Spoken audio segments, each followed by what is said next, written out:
நேத்து பத்திரிகையாளர் சந்திப்புல சீமான் அண்ணன் ஒரு விஷயத்த கேட்டிருக்காரு. அதுக்கு என்ன ஆதாரம் இருக்குன்னு காட்ட சொல்லுங்க. இவன் 15 வருஷமா எங்க படுத்திருந்தான் அப்படின்லாம் கேட்டிருக்காரு. அதுவே ஒரு ஆதாரம் தான் எடுத்து காட்டுறோம். அப்புறம் அதுக்கு ஒரு ஆதாரத்தை எங்கிருந்து கொண்டாந்து காட்டணும்னு எதிர்பார்க்கிறான்னு எனக்கு தெரியல.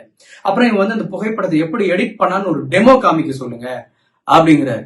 அதுதான் உலகம் முழுக்க இருந்து இணையத்தில் இப்படிதான் ஒரு புகைப்படம் ஒட்டப்படுதுன்னு டெமோ காட்டிக்கிட்டு தான் இருக்காங்க. அதுக்கு தனியா நான் வேற ஒரு வாட்டி காமிக்கணும்னு எதிர்பார்க்கிறேன். அப்புறம் இவன் பிரபாகரனை பொய்ன்னு சொல்லிட்டான் அப்படின்னு சொல்றாரு. நாங்க எப்ப சொன்னோம்? தலைவர் பிரபாகரன் தான் உலகத்திலே உண்மையான தலைவர்ங்கிறதா எங்களுடைய நிலைப்பாடும் கூட. இந்த விஷயத்துல ஏன் இவ்வளவு குழப்பம்னு தெரியல. அண்ணன் செங்கோட்டையனை வந்து பேச சொல்லியிருக்கலாமே. எனக்கு தான் அவருக்கு தொடர்பு இல்லாம போயிட்டாரு. அவங்க கட்சியை சார்ந்தவர், அவருடைய நண்பர், ரொம்ப க்ளோஸா இருந்தவர். அவர் வந்து சொல்லியிருக்கலாமே நான் சொன்னது உண்மையா பொய்யாங்கன்னு சொல்லியிருந்தா ஒரே நிமிஷத்துல வேலை முடிஞ்சிருக்குமே. ஏன் அவரை பேச விடாம தடுத்துட்டு இருக்காங்கன்னு எனக்கு தெரியல. இதெல்லாம் கூட எனக்கு பிரச்சனை இல்லை. நம்ம அண்ணன் நான் கடந்து போகணும் அப்படின்னு தான் நான் நினைச்சேன்.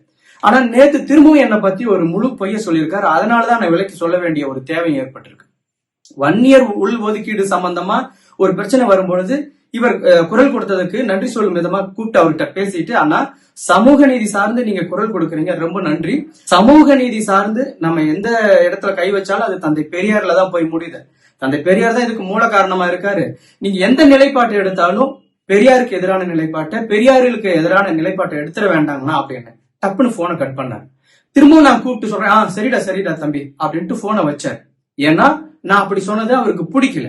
ஆனா இன்னைக்கு என்ன பத்திரிகையாளர்கிட்ட சொல்லியிருக்காரு அப்படின்னா, ஆனா வன்னியர் மக்களை கைவிட்டுறாதீங்க, வன்னியர் மக்களை எப்படியாவது காப்பாத்துங்க அப்படின்னு சொன்னா, நான் சரிடா தம்பி நான் வன்னியர் மக்களை கைவிட மாட்டேன் அப்படின்னு சொன்னேன் அப்படின்னு ஒரு உண்மைக்கு மாறான ஒரு தகவலை சொல்லியிருக்காரு. இது அண்ணன் மறந்துட்டு சொல்லியிருப்பாரு அப்படின்னு நான் எடுத்துக்க முடியாது. ஏன்னா நான் பேசுனது அப்ப பிடிக்கல, அவர் மனசுல ரொம்ப ஸ்ட்ராங்கா பதிஞ்சு இருக்குது. அதை வேணும்னே மாத்தி இப்ப பேசுறாரு. என்ன நோக்கத்துல பேசுறாரு அப்படின்னா, 40 ஆண்டுகளா வன்னியர் மக்களுக்காக போராடிட்டு இருக்கிற டாக்டர் ஐயாவோட சீமான் பெரிய போராளியா மாறுவாரு, வன்னியர் மக்களை காப்பாத்துவாருன்னு இவன் அவங்ககிட்ட போய் கேட்டானா அப்படின்னு வன்னியர் மக்கள் தரப்புலையும் என் மேல அதிருப்தியை ஏற்படுத்துறது. ரெண்டாவது வந்து பெரியாரிஸ்டுக்கு மத்தியில இவன் வன்னியர் மக்கள் சார்ந்து ஏதோ சாதிய சிந்தனையோட பேசியிருக்கான் போல இருக்கு அப்படின்னு இவங்களுக்கு மத்தியிலையும் ஒரு அதிருப்தியை ஏற்படுத்தணும்னு நினைச்சு அண்ணன் இப்படி ஒரு உண்மைக்கு மாறான செய்தியை சொல்லியிருக்காரு. நான் கண்டிப்பா இதுக்கு எனக்கு அண்ணன் ஆதாரம் கொடுத்துதான் ஆகணும். ஏன்னா இது வந்து குடியரசு இதழோ விடுதலை இதழ்ல தேடுற மாதிரியோ அல்லது நாட்டுடைமை ஆக்கப்பட்ட பிறகு ஆதாரம் கொடுக்கற மாதிரியான விஷயம் கிடையாது. அவரோட கைபேசியிலேயே இருக்கு. ஏன்னா அவரோட பல கைபேசி உரையாடல்களை பதிவு செய்யப்பட்டு இணையத்துல நான் கேட்டிருக்கேன். இதுவும் அவர் எல்லா கைபேசி உரையாடலையும் பதிவு பண்றாரு. தயவு செஞ்சு கொஞ்சம் பின்னாடி போய் நான் என்ன பேசணுங்கிறத எடுத்து பொது வெளியில போட்டா நான் ரொம்ப மகிழ்ச்சி அடைவேன். ஏன்னா நான் பேசுனதுக்கு உண்மைக்கு மாறா ஒரு விஷயத்த சொல்லியிருக்காரு. தயவு செஞ்சு அவர் எடுத்து அந்த ஆதாரத்தை வெளியிடணும் அப்படின்னு கேட்டுக்கிறேன்.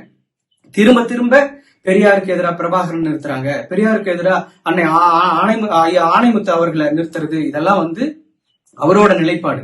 எல்லாருமே வந்து பெரியாருக்கு ஆதரவாதான். தலைவர் பிரபாகரனா இருக்கட்டும், ஐயா ஆணைமுத்து அவர்கள்ட்டும் எல்லாருமே பெரியாரிஸ்ட் தான். பெரியாரிஸ்டுகள் எல்லாமே கொண்டாந்து பெரியாருக்கு எதிராக நிறுத்துறது மூலமா என்ன வெற்றியை அடைய முடியும்னு எனக்கு தெரியல.